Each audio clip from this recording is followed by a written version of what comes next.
So hello everyone. I wanted to talk a little bit about this chapter here, PTI-Inspired Pedagogy with you. I was enjoying the nuggets that some folks have posted about this article. Seems like some people are familiar with this part in the interruption show. Some people, I don't know, it seemed like everybody at least heard of it before. I had never heard of it before. So I had to go to YouTube and watch a couple episodes. And really, at that point, I started to get why Roetzler was, the potential he sees in the program, and I got kind of excited about it too. I wasn't quite sure what I would make of this chapter going into it, but I'm a lot more convinced now than I was before I saw those clips. So anyway, let's dig into this a little bit. And by the way, if you're not familiar with the show, I just go to YouTube real quick and watch a couple of clips from it. I think that will definitely help me to understand this chapter. Okay, so anyway, why even bother with this? Roetzler has a pretty beefy sentence here where he tries to explain the so what question.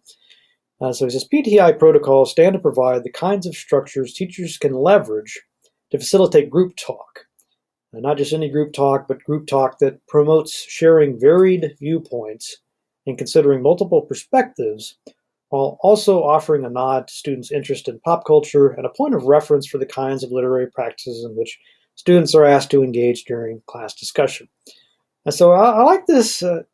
It's sort of a complex sentence, but I like the points that he's making here, and it makes more sense to me again after watching that clip how this could be possible.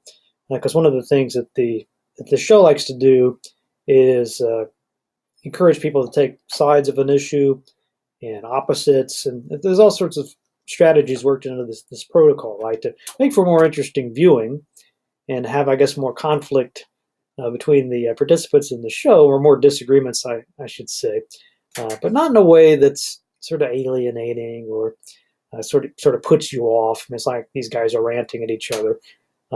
Actually, they fit more this definition of a discussion that Roetzler puts in here from Brookfield and Preskill. And this is the part where I really started to get excited about this chapter when I read this quotation. I think this is a great definition of class discussion as, quote, an alternately serious and playful effort by a group of two or more to share views and engage in mutual and reciprocal critique. And again, if you watch the show, you'll see it's exactly what they're doing there. Sometimes they're serious, but there's also quite a bit of playfulness and humor there. You can tell that they have, or at least they do a good job of pretending to have a lot of respect for each other, even when they're on opposite sides of an issue, right? So I thought that was interesting. I like the idea of a mutual and reciprocal critique, letting us students disagree with each other in a respectful way. I think is an important step forward. And also like this quotation from Giroux and Simon. I always like to, when I'm reading an article or a chapter like this, I'm always keeping my eye open for a good quotable, a good quotation that you could plug into your essays, or your articles. And this one here is one of those rare ones that would fit pretty much anywhere, in any essay that had anything to do with pop culture. So I would put this into Evernote. But anyways, Giroux and Simon, and Giroux is a very well-known scholar. Not sure who Simon is, but anyway, I've come across Giroux many times. But anyway, the quotation. Educators who refuse to acknowledge popular culture as a significant basis of knowledge often devalue students by refusing to work with the knowledge that students actually have. That sounds almost like a line from The Ignorant Schoolmaster in Rancière, right? This is one of the things that Jacques Atteux and Rancière were upset about, was this idea of the teacher knows everything and the students are ignoramuses, right? Freire had talks about the banking model. I think you could read some of that into this thought here.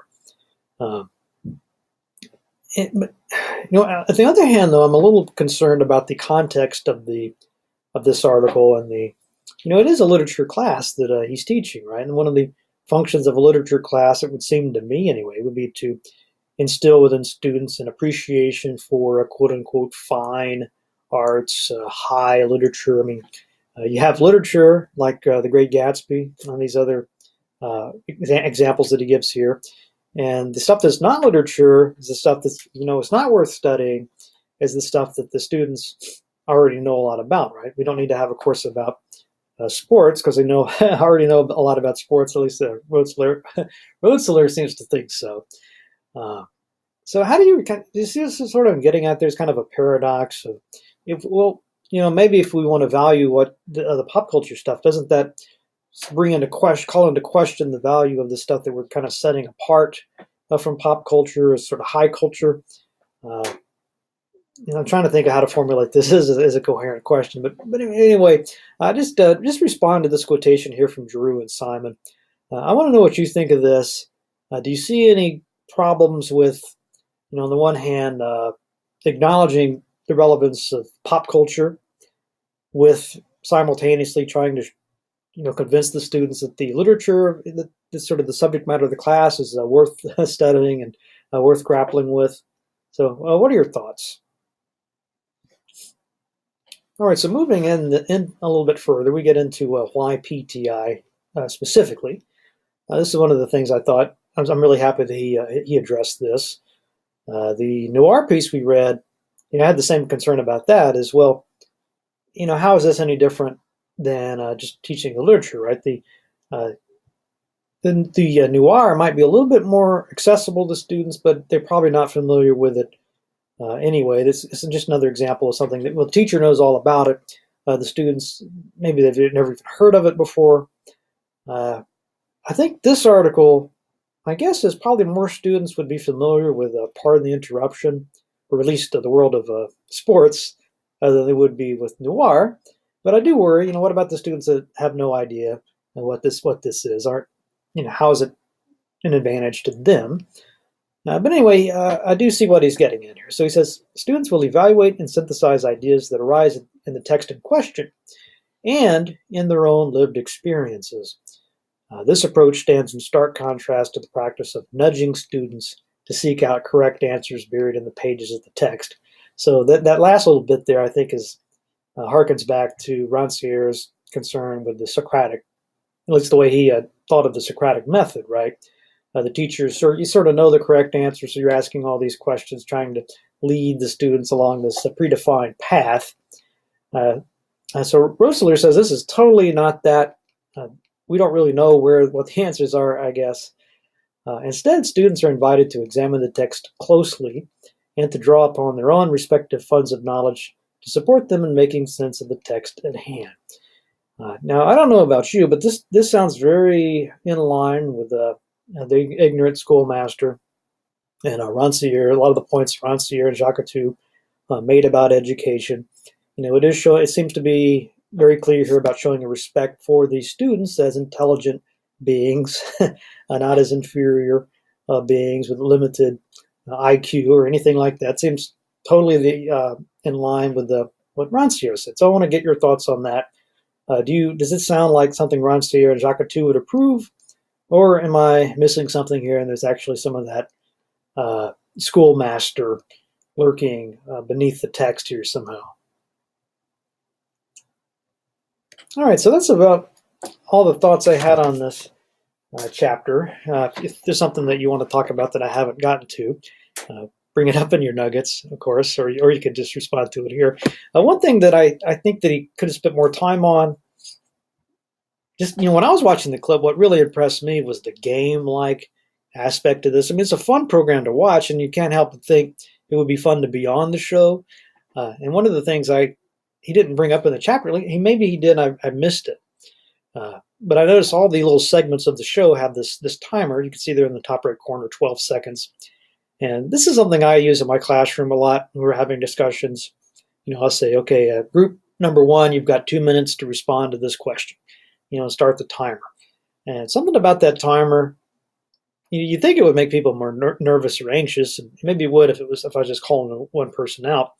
But it actually works the other way. It seems to sort of focus people a little bit more now that they got some kind of constraints and they know they've got to try to pack an answer into, say, a minute, 30 seconds. Obviously, they can't put everything they would like to say into that 30 seconds or a minute. So I think it actually kind of promotes a little bit of a selection, rhetorical selection, just thinking about what they have time to put in. And, I noticed that about the show.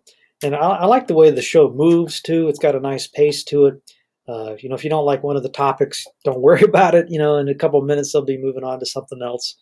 So I think you could probably dig a little deeper than this author did into this program and trying to find ways to use this in a classroom, you might be able to lose the whole sports element, PTI, just forget that completely and just focus on the structure of the show. But anyway, I want to know what you think. When you were reading this chapter, were you thinking about ways that you might use this in your own teaching? Or have you had classes where the teachers were using something like this? And what do you think about it as a student? And what do you think about it as a teacher? So anyway, I'll leave you with that. I hope you enjoyed that. And I will see you again very soon.